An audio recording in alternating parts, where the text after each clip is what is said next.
Let me just sort of start by sharing some things that I think planters need on their journey. It's not an exhaustive list, but as we kind of thought about designing some training, here's some things that we think planters need. The first is I think planters need a community of other planters. You need to know that you're not crazy and that there's other people who are doing what you feel called to do. And so one of the first things we say is, don't plant alone. um, find a group of people that you can journey with, not just other church planters, but we encourage folks to find a church planting network or denomination. And I met a lot of people like that who were just kind of floating on their own. And so we created a free resource called Planter Match, and the link is there in the chat, so that unaffiliated planters could find a network or denomination. And so if that's you, then I'd encourage you to just click that link. And it's kind of like it's like a dating site, where it sort of matches you based on your criteria with a network or denomination. And even if you're part of one, I think that a lot of planters will connect with more than one network because there's something different that they get out of those, out of each one. So community planters is, I think, what um, planters need. An experienced guide. So that might be um, a formal church planting coach, or it could just be folks like Corey and I who are going to be the facilitators of this church planting cohort. So just someone to walk with you who's kind of, been there, done that, and can be hopefully the voice of sanity, prayer, and encouragement in your life. A prayerful plan. There's a lot of planters who say, God called me to plant. I'm just going to go do it. And we believe, God did that with Abraham, and, it worked. He planted Israel. Um, but we also think we live in like an extremely complex, diverse, and disruptive um, time and place in our country. And so actually being prayerful about your plan and having a plan is pretty important. You might believe that the Holy Spirit calls you to preach without preparing because he'll give you the words you need to say. Okay, well, is preparing for a message less led by the Holy Spirit? We would say having a plan is wise and helps us to discern God's will and God's purposes for us. We believe in just-in-time training. That a lot of times, if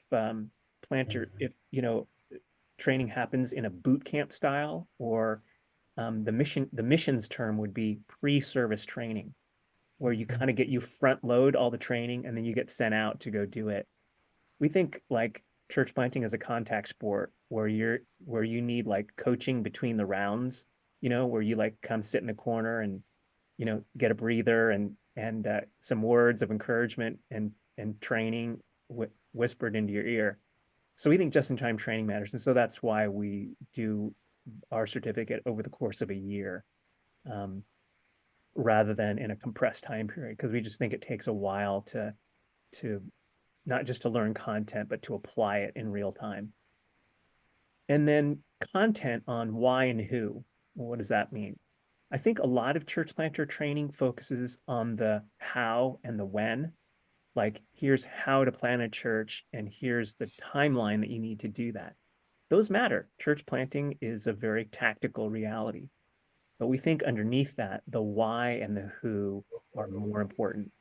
The why is, what is a biblical understanding of church planting, of God's mission in the world in the Old and New Testament, and his mission and desire for people, that it begins with him and his initiative and not just our our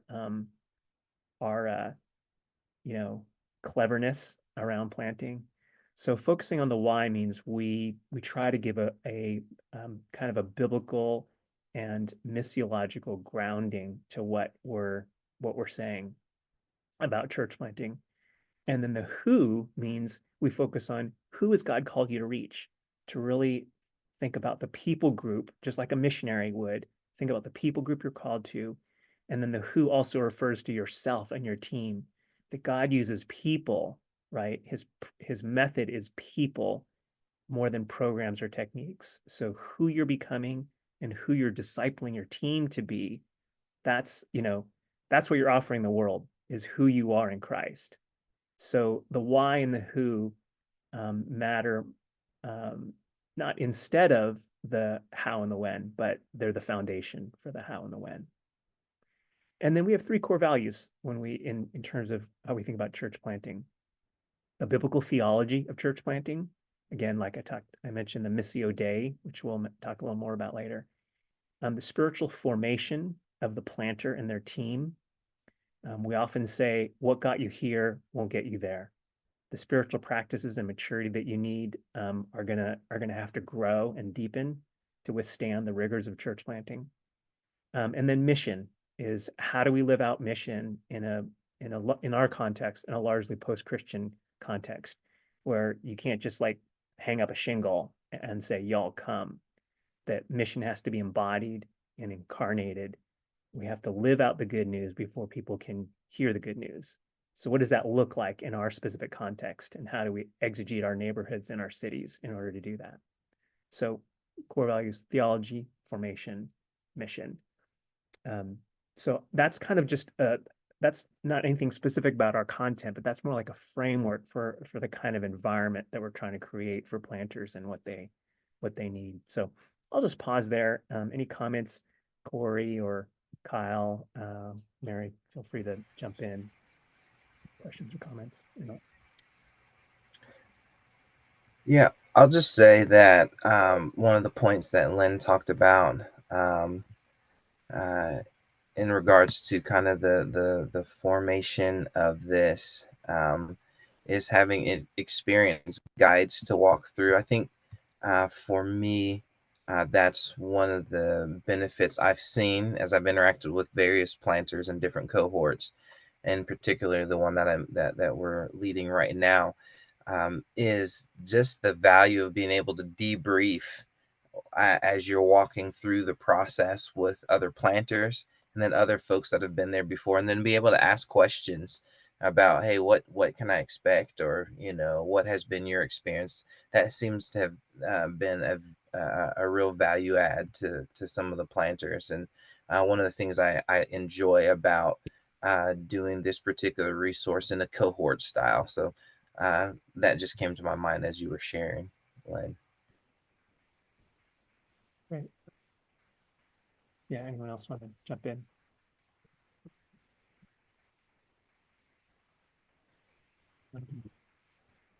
In terms of kind of what we actually do for the certificate experience and we train is, these are sort of the elements of the certificate. There are 6 interactive digital courses, and we're going to demo that in just a minute.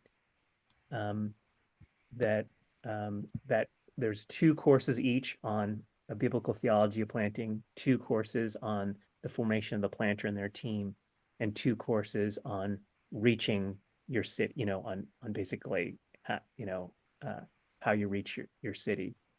And the last course is called the 5 Seasons of a Church Plant. So 6 digital courses that are interactive. They include, they're mainly text-based, but they have like images, video, audio, and exercises in them. And we'll demo those in a second. Then there's 6 workbooks that for each of those courses. So as you're going through that, there's questions and exercises that come up, and you kind of are filling them out in a workbook. And then you submit those workbooks, and one of our staff will give feedback to say some coaching around that, saying, hey, this is great. I love the people group, the clarity around the people group you're reaching. Have you considered what your discipleship pathway is going to be for this particular group of people? So kind of some coaching feedback around how you're articulating your sense of that. And then each of the courses has 3 kinds of exercises. They're called reflect, relate, and practice.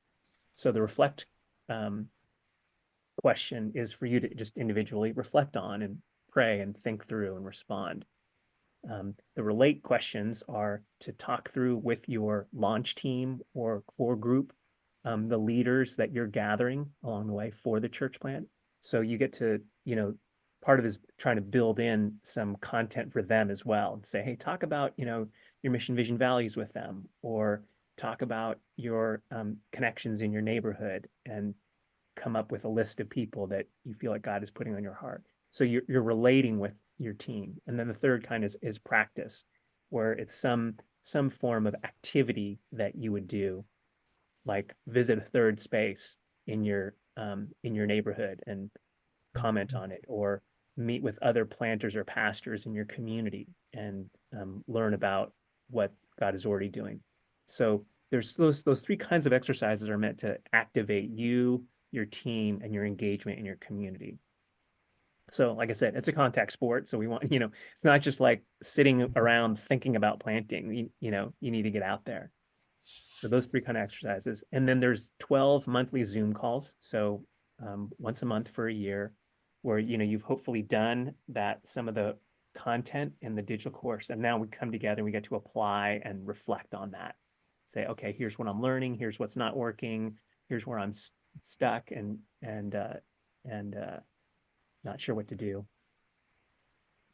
And then there's a final project. As you're going through each of the courses, you're building, you're assembling your church planting plan, or as some call it, your prospectus, right? So like in the first course is called Joining God's Mission. So you're writing and revising your mission, vision, and values, right?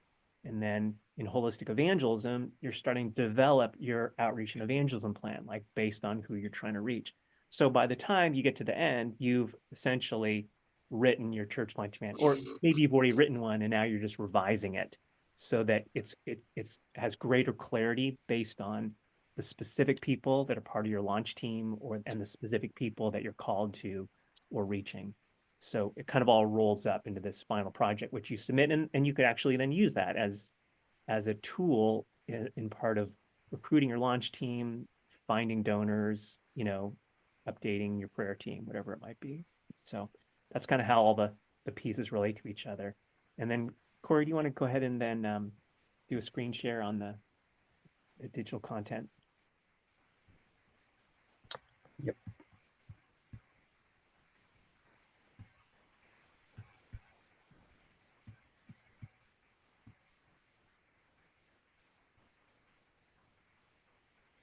Okay, can you guys see that? Mm-hmm. So this is the third course called Formation for Planters.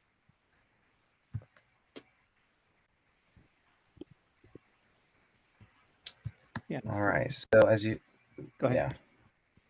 yeah, I was just saying, as you saw, we just entered when you first pull this up, you'll see that kind of entrance, and this is what it looks like when you first come in. So go ahead, Lynn. Um, yeah. So there's some. Usually it opens with a scripture or a quote. There's an introduction, and then here's below is a video of a guy named Tim Morey, who's one of the authors of the course. So he kind of introduces some of the challenges around church planting and how it'll break you, basically. So there's that content. And then if you keep going, talk about some of the dangers of church planting and how much of a big deal burnout and discouragement is. And so then there's like a little later, there's a podcast from that actually kind of got was pretty well known a couple of years ago. This guy named AJ who planted a church. So then you listen to a clip from AJ, a podcast that he had recorded, and it's just very relatable. Just feel like, okay, I'm not, the insomnia I'm experiencing is normal. Um, and he talks about some of the side effects of church planting and so forth. And then you do some reflection on that, like, okay, what are the potential tolls it's taking on me, and am I spiritually, emotionally, physically preparing myself and praying through what I need to be healthy. Yeah, so you kind of click on these different pieces, and yeah, and then like here's a reflect exercise. What side effects have you experienced in planting so far? If you're not, what potential side effects might you be most susceptible to? What might be the consequences of planting a church while spiritually malnourished? So these are some reflect exercises.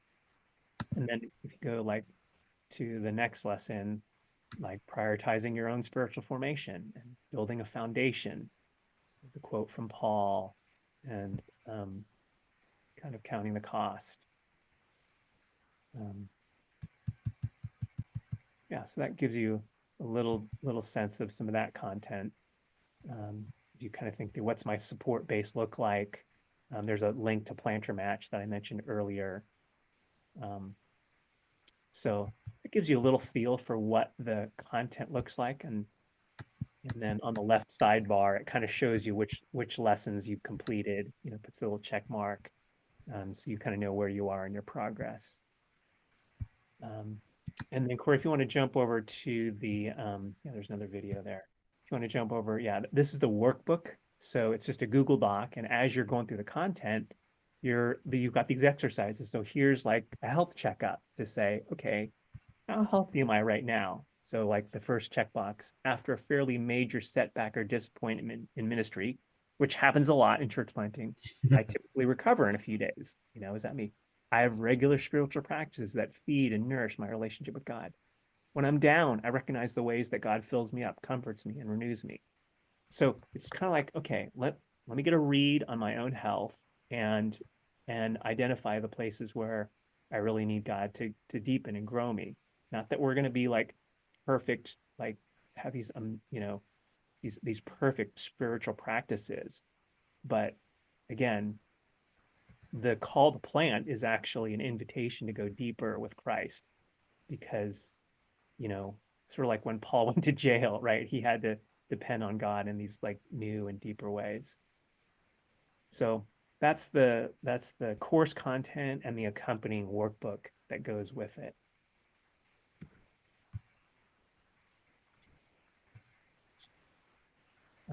Yeah, any questions or thoughts just about the format? Oh, okay, what the other, yeah. Um, mm,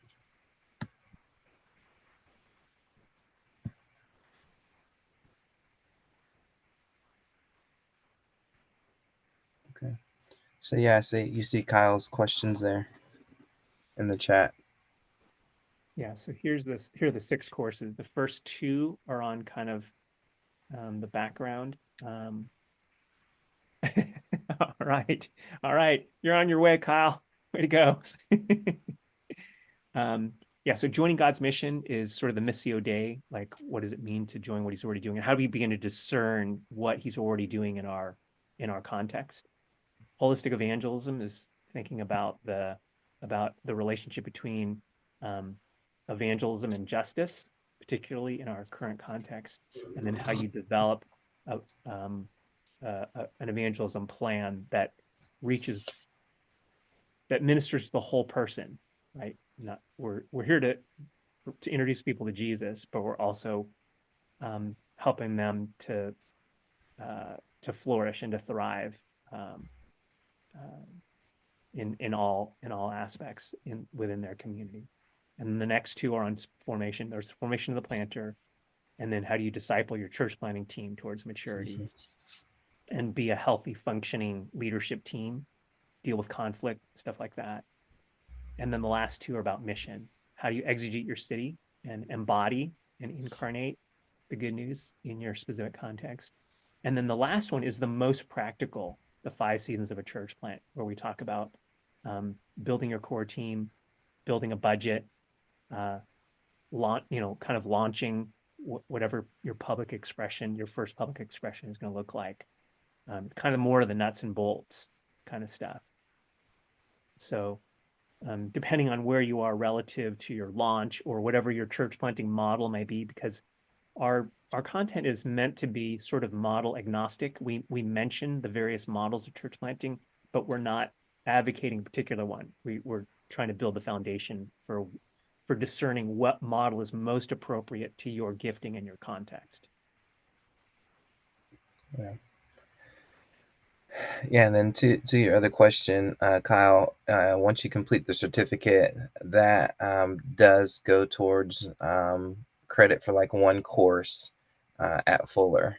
Um, and so if you wanted to move on and pursue, a degree at Fuller, then this would count towards that.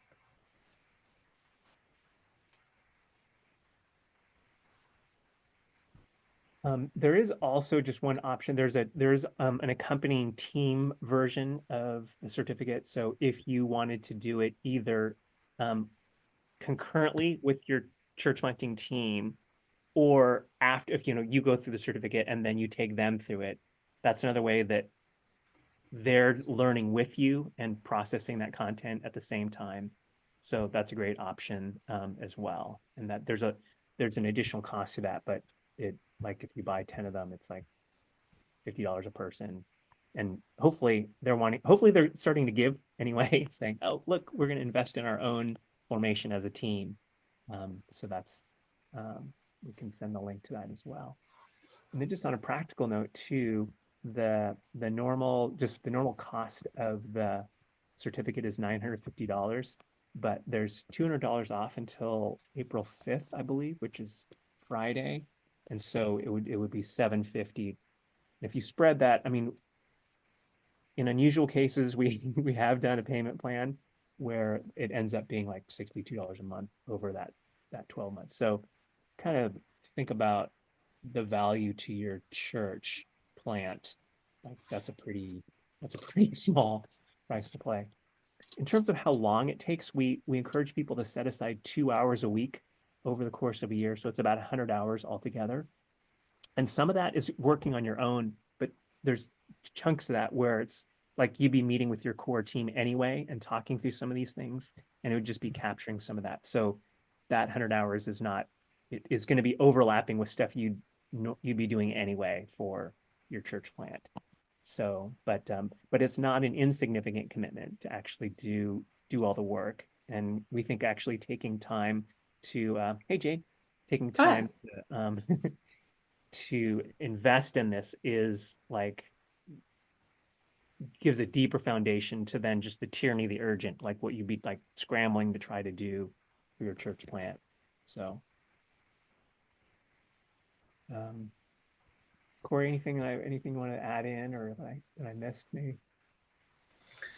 No, I mean, I think you've covered everything, the nuts and bolts. Again, I'll reiterate what I said earlier. I think the beauty of this particular cohort is that you get to do this with other folks that are planting. They may be launching a different model. They're in a different context, but you get a chance to share stories together in the discernment process and the preparation process, and get to see how each person kind of is formed and shaped into their planting journey, and also get to celebrate with other folks. I know there's been multiple times that I've been encouraged hearing the celebrations and the testimonies of the planters. And I was like, man, I was having a real bad day until you guys shared, and so, and church planting is like that. And so, this idea of no one plants alone is really valuable. But then also the feedback that you get from your peers in the cohort, I think is really, really helpful because you're working with people that are actively in this kind of somewhere nearby the same journey that you're on in discerning, okay, what does that look like? Right now in my season, I'm not in kind of that fresh, vision digging out, getting established phase. I've gone through several seasons, and so I can speak a bit more from experience, but it's nice to also have somebody that's in the trenches there to speak to it as well. So just some of Yeah. the benefits of the cohort.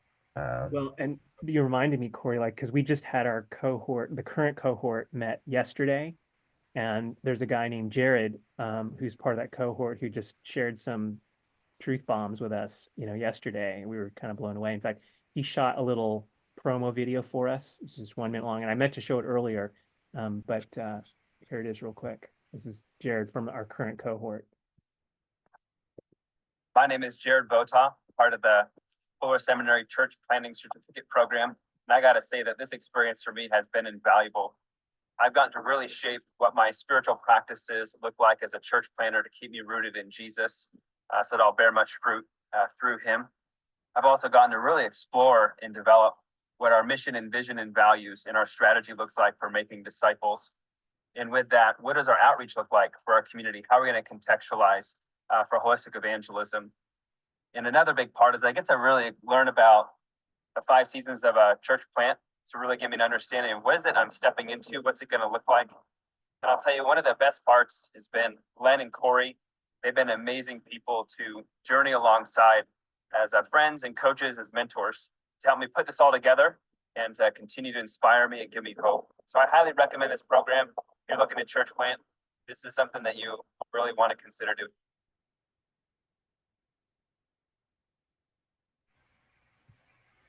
We actually didn't pay him to say that. He did not volunteer. So, yeah, that's the main, sort of overview you want to share. Now it's just, we can just kind of have a little conversation, even just about where you are in your